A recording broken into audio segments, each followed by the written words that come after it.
welcome back to another episode of the John. This is another interview one. I'm not just talking to myself this time. Who am I joined by? Conor Essenburg.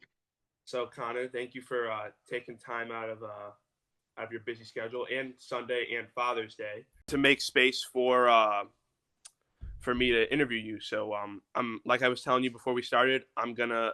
My dad has two questions. He's at my brother's baseball game right now, so he just sent in some audio files. So I'm gonna have him. I'm gonna play them, and then we'll start with my portion of the interview.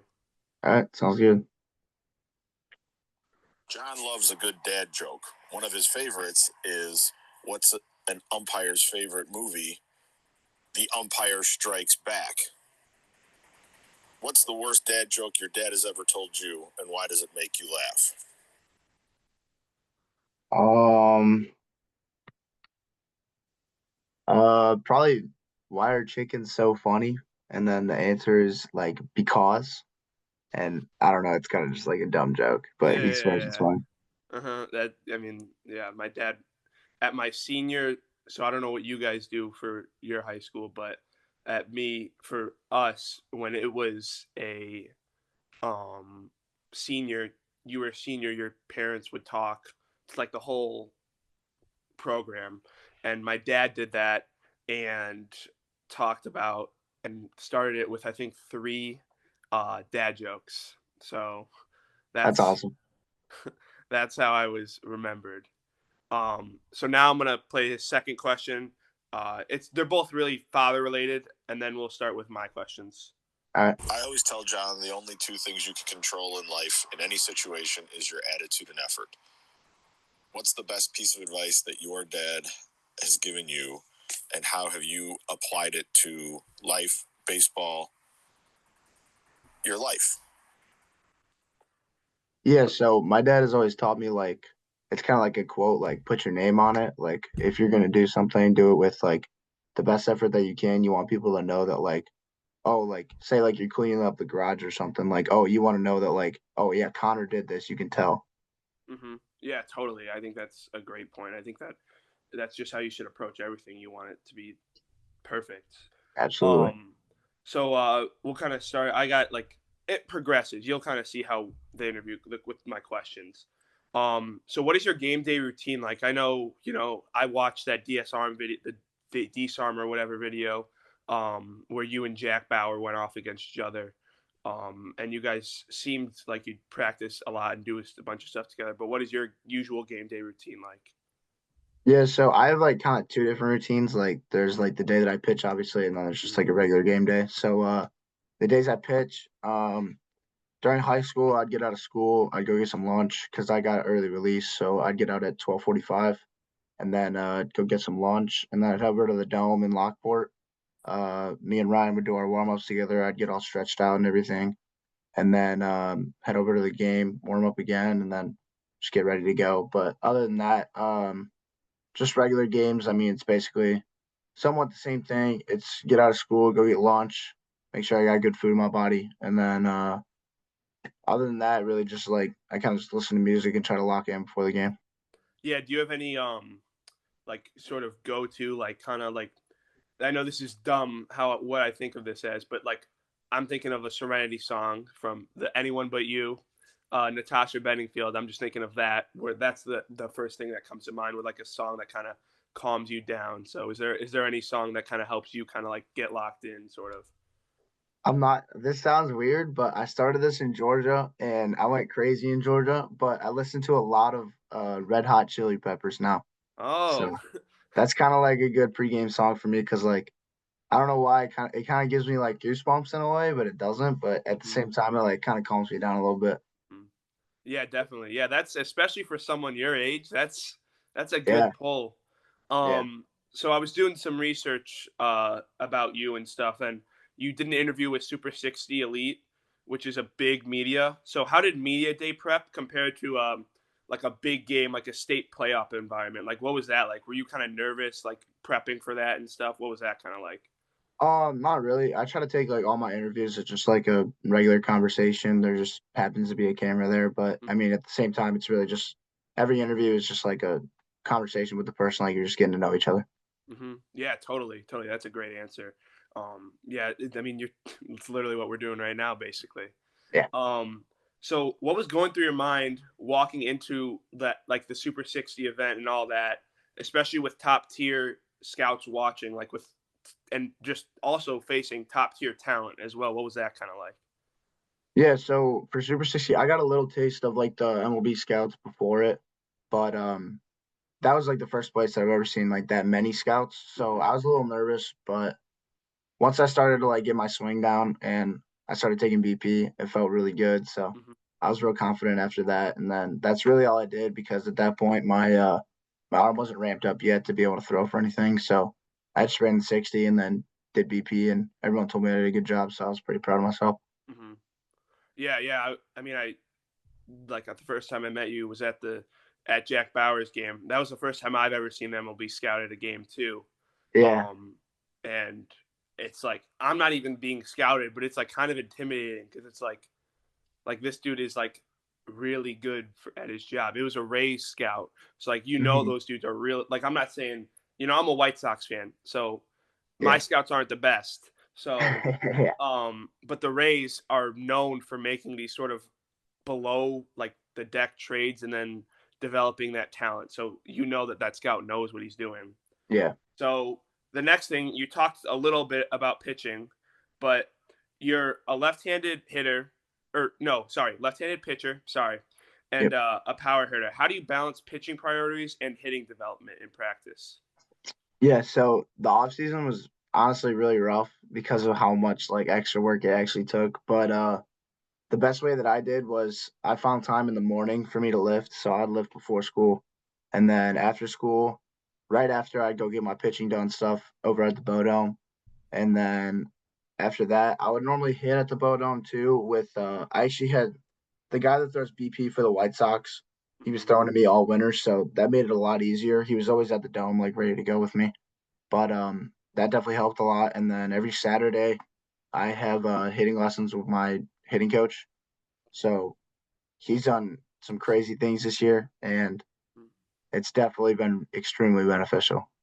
Yeah, totally. I mean, you I feel like that's how high school goes. Is like everyone knows you're a great talent, but until you reach like your senior year, you don't really get. And that's just in general. Like Yeah. Jack Bauer is someone that I like to relate it to a lot, just because like a lot of people like around from you where you are, because you guys are like an out. Well, Lincoln Way West was like an hour away, right?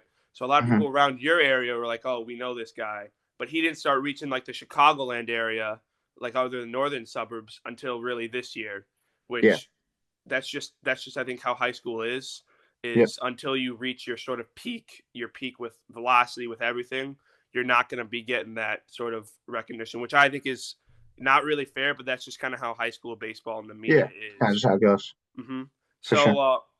So you're a pitcher as well. So does focusing on pitching influence your hitting approach, like and hitting focus on pitching? So like, does that now that you're a pitcher, you know how to approach hitters? Does that kind of help Yeah. Yeah. you? I know what you're saying. Hmm. Yeah. So definitely like being like a pitcher when I'm in the box, it makes it honestly a lot easier because you know like what you're looking for and what the pitcher is like thinking, just like being a pitcher yourself. And then like being a pitcher is on the flip side, like it's easier because like as a hitter, you know what the hitter's looking for and what's gonna throw them off and all that kind of stuff. But it's definitely like it helps me learn about the game a lot more. So I understand a lot more situations. Hmm. Yeah, definitely. Because I claim to be a pitcher in my men's league, but we're not really a pitcher.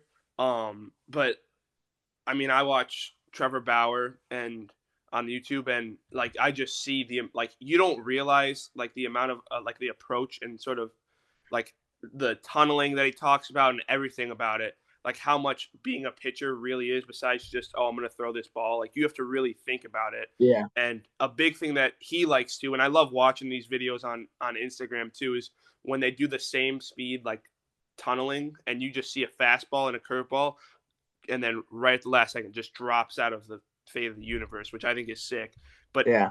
when I was younger, I didn't realize that, and now that I'm starting to get older and understand baseball more, it's like it's a whole different like aspect of the Yeah. game where it's you're younger, you're just trying to throw as fast as you can, and now you're trying to be throw as fast as you can, accurate, tunnel your pitches, sequence them correct. Like it's just a whole different amount of things. Yeah. So, you're a Kentucky commit. So, what made you commit to their program, and what made that program the right fit for you? Yeah. So I got my offer in October this year, and then I went down for my visit. I loved everything about it. Even like the guys that were already there, they were super welcoming. Like most of the time, you see guys like when they're hanging out with the recruits, they'll be like rude to them because those recruits are obviously trying to take their spot. Hmm. But like the guys that were at Kentucky, like they were all just super like welcoming and they loved all of us. It made it a lot easier to like make that decision. And then the head coach and honestly the whole coaching staff over there, the thing I love about them the most is that they're very, very like family and faith oriented, which Hmm. is I just think is super cool. Like if you ever go to like one of the practices, you'll see like the coaches like little kids running around the field, which I think that's super cool. So Yeah, it brings yeah. up that's like positive vibes all over the place. And then they're super faith oriented too. Like our coach will like pray for us if it's like optional, obviously, because some people don't want to, but Hmm. coach will like pray for you and stuff like that. But I just think that's super cool. Hmm. Yeah, totally. I think another thing that you make a good point with the having the kids around, you don't get yelled at as much because you can't really cuss in front Yeah, of little kids. yeah, But did you visit when you visited? Did you attend like a football game or a basketball game, or what was there? What did you go to? yeah. We went to a football game. Okay, Yeah, it was definitely. pretty Yeah. sick. It I was was about to I think it say. was Kentucky versus Auburn, so it was a pretty good game. Yeah, I mean, and SEC football is something you can't beat. Yeah. Um, it, so, how are you preparing mentally and physically for the jump from high school baseball to SEC, which is, you know, just set the record with 13 teams in the college or in the NCAA baseball tournament. So it only seems like they're going up, which is mind-boggling. But how are you preparing for that SEC challenge? Yeah. Honestly, it's gonna be tough, but I think I should be able to make the adjustment pretty well. I've talked to like Tyler Bell, so he's at Kentucky right now. He went to Lakeway East, but we grew a lot closer after I committed. And I was talking to him the other day, and he was like, the first couple like days of like games, like the scrimmage games in the beginning of the year are pretty tough. But once you start getting used to like the level of competition, you start to be able to like form around that level of competition. So like playing against good competition makes you a better competitor. So that's the type of area that I would want to be in. Totally, totally. And we talked a little bit earlier about that Disarm video. In that video, there's the iconic clip of them chanting "overrated," and then you quickly silence them. Yeah. So how do you tune out the crowds in those moments where they're like overrated and all the stuff that comes with being one of the best players in the state? Yeah, so I'm not gonna lie, I don't really know how I do it, but I had no clue whatsoever that they were chanting overrated while I hit the home run until after I watched like the video online. Mm-hmm. Like I had no Wow. clue that that was going on. Like Mm-hmm. that was the most like mentally dialed that I've ever been in my life. So like, and then it was funny too, because after I put the ball over, I was like rounding second base, and then my legs started to like go numb. So like when I went to go around third, I almost tripped. So yeah. I mean that was just a crazy moment. Mhm. Yeah, and in that video, you really saw how many people were there too. Like it's Yeah. bumper to bumper. And another thing is like I think another reason why, obviously I wasn't there, but I can assume when a dude's throwing 102 miles an hour, 100 consistently, that you have to be pretty dialed because that ball's there within point 0.5 seconds. So it's. Yeah, no, it's something else. Hmm. So, what's your mental go-to when people doubt you?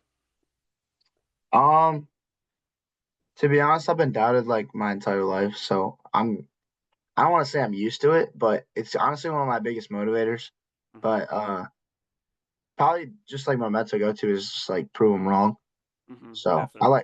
I like to prove people wrong. I do that quite often. Yeah, and it definitely feels really good. Yeah. Especially that I know I keep on bringing it back, but that video is just like that video is kind of perfectly describing of just literally shutting them up. Like Yeah. it's not like you got a double or a single, or you hit the ball the farthest you could Yeah. and did the whole thing. So I just think that was really cool. Yeah. You demonstrated explosive bat speed and velocity. What has been key in your strength and explosion training? Yeah. So definitely a lot of med ball work. I do a lot of like med ball scoop tosses, stuff like that. I just try to stay as rotational as possible during Hmm. my workouts. And then obviously just getting bigger and stronger helps a lot. Um, but with hitting, probably the one thing that I changed this off season that's benefited me the most was I started working a lot on my top hand and like my top hand direction. And since I do hit righty and I'm a lefty pitcher, my left hand is on the bottom. So the way that I describe it is that my left hand is like, since it's stronger than my right hand, obviously, my left hand is like my accelerator. So like that's like the gas pedal on my swing, and then my right hand is the direction. So since I've been able to get my right shoulder and like arm a lot stronger this year, I feel like I have like two accelerators, and my top hand is still obviously very directional. But that's definitely been super beneficial to like my exit velos and obviously being able to catch up to 99 high in a way. So Yeah, yeah. I mean, definitely. That's I never, because I was a righty righty. I wasn't a yeah, lefty righty. So that's definitely a different aspect. Whereas I'm used to swinging and my power coming through my bottom hand, and now it's a whole different sort of yeah. thing. Um, between pitching mechanics and hitting setup, do you find any crossover benefits? Yeah, rotational work a lot. Hmm. There's a lot that goes into both. The mobility of the pitching side just obviously helps with like just being an overall athlete. So that's very helpful. Probably having a routine as a pitcher too. Like I feel like that can help you as a hitter because like you can kind of relate your routines a little bit to like the way that you warm up and stuff like that. But other than that, mostly just like the being a pitcher and a hitter is just like the like we were talking about earlier, like just the approach when you're in the box or when you're on the mound just makes it a little easier. Yeah, totally. So in the DSRM video, they were talking about Jack Bauer and how he made that big jump, but something that I think they forgot to mention is you too. Your perfect game data shows your fastball velocity jumping from upper 80s to low 90s. What adjustments in training led to that? I took the weight room extremely serious this off season. Like there was days where I was lifting more than once a day. Hmm. So definitely that. And then I started with BSF pitching performance this year. That's where Bauer goes as well. Hmm. But this is like my first year with them, and just being able to like have the routine that they have and just learning like the mental cues and stuff like that. It's definitely been very, very, very helpful. Hmm. So this one might be a little confusing. But what's the next performance metric you're targeting heading into Kentucky?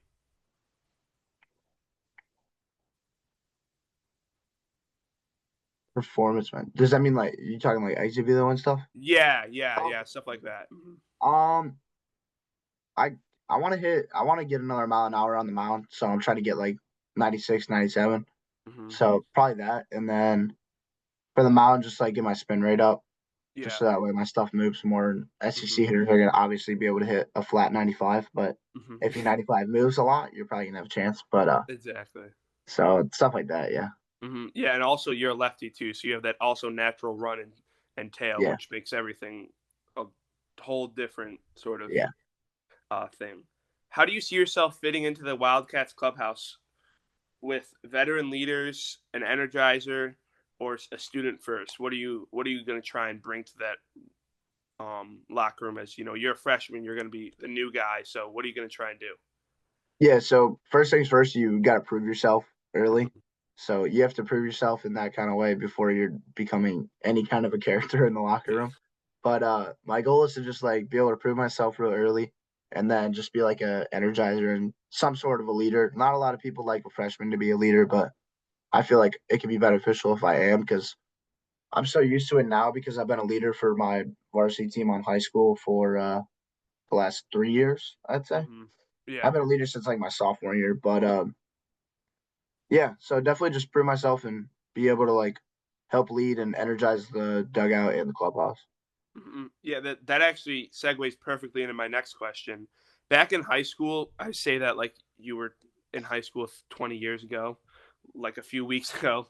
Um, did your teammates, you talked about how you were a leader. Do they look to you more as a leader on the mound or in the batter's box? Probably in the batter's box. Our Hmm. pitchers are pretty good at our school, but honestly, our hitters honestly did pretty good. But I'd say they definitely listened to me more as a hitter, just like the things that I've been able to do as a hitter in my career. Like I think they're starting to like understand it a little more. Totally, totally. So when you're not training, which you like I've talked with multiple people like Noble Meyer, and he we were talking. It's like you have to love what you're doing, especially if you're going to the. Obviously, he was drafted 10th overall, but you need to love what you're doing. So obviously, you love what you're doing. It becomes a job, like it obviously, and if it goes all the way for you, which we're both hoping it does. When you're not training, what is your ideal reset during a long season? Um, Probably just getting some golfing. Yeah, that's I love fair. golfing, but my dream is to like make like a golf trip with my buddies. Oh, that would So be cool. that would be the like if I get drafted, that's probably gonna be like one of the first things I do in the off season. I'm gonna Mhm. try to set up like a golf trip just to go like chill out and relax with the boys. Awesome, awesome. And then another one. Any hobbies or interests that would either surprise your teammates or a fan of yours, like something that you wouldn't really expect from someone who's a baseball player. And I know I have one. There's got to be one. Um,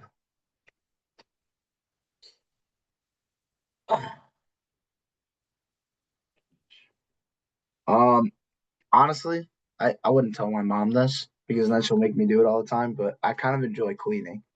that's fair. Yeah, I kind of enjoy cleaning. Not a ton, but because if I enjoyed it a ton, then I clean the whole house. But you know, cleaning is nice. Like just seeing like the after product of like how well you hmm did, it's nice. So Exactly. Yeah, yeah, yeah. I can yeah. totally vouch for that. I share a room with my brother, and he's Oh. like, I'm the cleaner one. Hmm. So, I mean, that doesn't mean much, but it mean like just having a little bit of cleaning, like it just, I don't know how to describe it, but it feels good. Yeah. So, if all goes to plan, D1, and then the draft. What do you want your legacy to be, both as a player and a person? Um, I just want people to like remember how motivating I am and how like upbeat I am. Hopefully, hopefully people think that I'm fun to be around. I'd hope, but yeah. So obviously, like you said, the goal is to get drafted, make it in the MLB, play a couple of years there.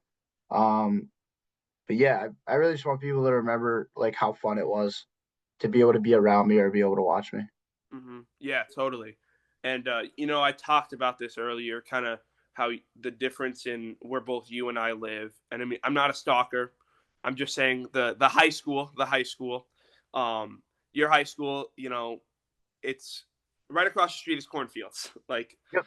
I'm not gonna be that. I'm just gonna say how it is. Yep. So you're in a smaller town which is big on community. How important is the community connection and mentorship to you? Yeah. The community connection was it's honestly great.